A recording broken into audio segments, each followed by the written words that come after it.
Welcome to an occasional op-ed of Mayank Chaya Reports. I'm Mayank Chaya.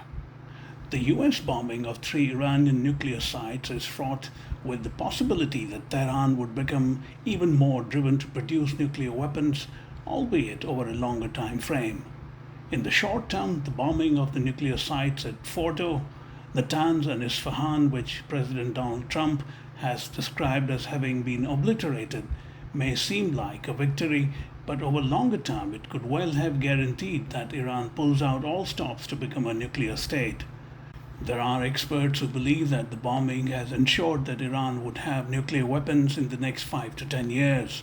One of the major reasons why this view is gaining ground is because it is likely that Tehran had already moved out its crucial stockpile of enriched uranium from these sites, particularly Fordow, in anticipation of the strikes. Iran reportedly has stockpiles of 60%, 20%, and 3.67% enriched uranium. As recently as on April 19th last year, Israel carried out a strike near Isfahan. While that strike was in retaliation for a drone and missile attack by Tehran some days earlier, the fact that it took place on an Iranian military facility close to the Isfahan Nuclear Technology Center alarmed many around the world. The most consequential and perhaps inevitable outcome of the bombing could be that Tehran leaves the Nuclear Non-Proliferation Treaty, or the NPT, in its aftermath. That would mean that the international community generally and the International Atomic Energy Agency, or IAEA, particularly would lose eyes and ears on the ground. The prospect of Iran's nuclear weapons program becoming clandestine may have grown with the US attack.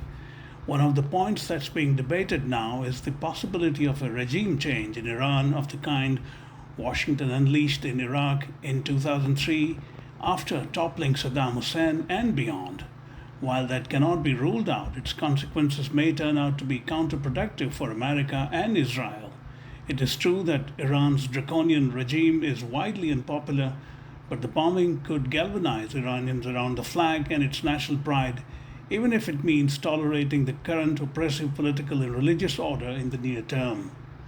It would be speculative to take a position one way or the other on the question of regime change, but traditional wisdom would suggest that a country under attack tends to unite its people behind the flag to the exclusion of their domestic dissensions. The unity and sense of national purpose are often short-lived, but for now, Iranians may focus on the immediate. Even if there is a regime change, it's not inconceivable that a new dispensation would, in fact, reinvigorate the country's nuclear weapons program as a shield against precisely the kind of bombing that took place. Meanwhile, the IAEA has said there has been no increase in off-site radiation levels in Iran. Following attacks on 3 nuclear sites in Iran, including Fordow, the IAEA said on its X official handle that it can confirm that no increase in off-site radiation levels has been reported as of this time. The agency has called an emergency meeting of the IAEA Board of Governors on Monday in light of the urgent situation in Iran. IAEA Director General Rafael Grossi said, and I quote, "In view of the increasingly serious situation in terms of nuclear safety and security, the Board of Governors will meet in an extraordinary session tomorrow, which I will address," unquote.